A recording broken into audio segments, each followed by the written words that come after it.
మన ప్రసాదాలన్నీ తిరుపతి ప్రసాదం కానీ, శ్రీశైల ప్రసాదం కానీ, భద్రాచలం ఏమిస్తారు? భద్రాచలంలో ఇప్పపు ప్రసాదం.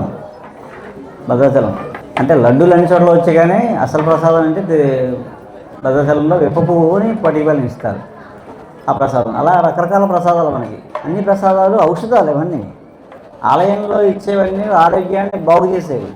అభిషేక తీర్థం అవన్నీ ద్రవ్యాలన్నీ, మనం తీసుకెళ్ళిన ద్రవ్యాలన్నీ మనమే తీసుకుంటాం. ఆవు పాలు అంటే ఆవు పాలు తీసుకెళ్ళాలి, ప్యాకెట్ పాలు తీసుకెళ్తే పీజు కొట్టేస్తుంది.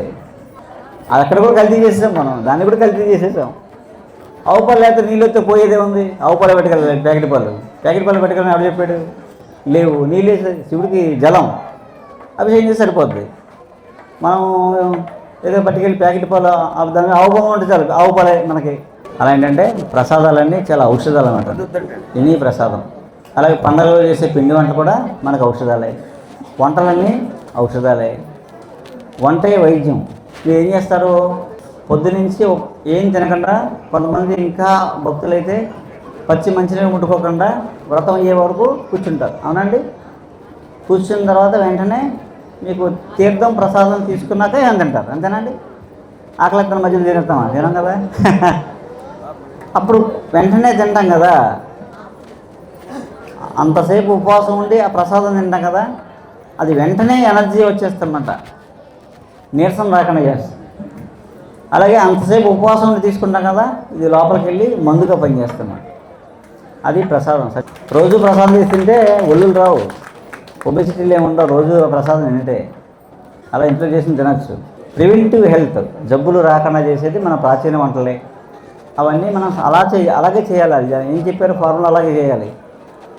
నెయ్యి ఎందుకు రేట్ ఎక్కువైపోయింది అని అనుకున్నాం అనుకోండి, ఈ డబ్బులు కొంచెం కట్టేస్తాం.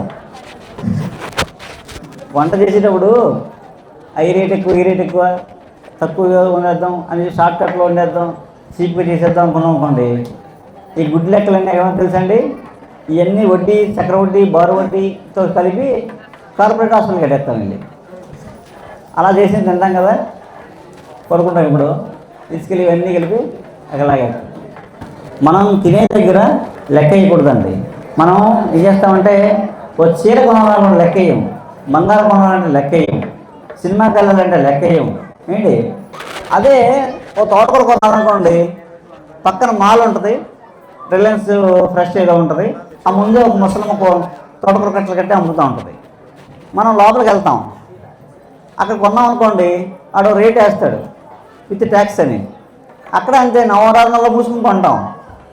బయటకు వస్తాం ముసలమ్మ దగ్గర, అమ్మ తోటకూర ఎంత ఎత్తావు అంటావు.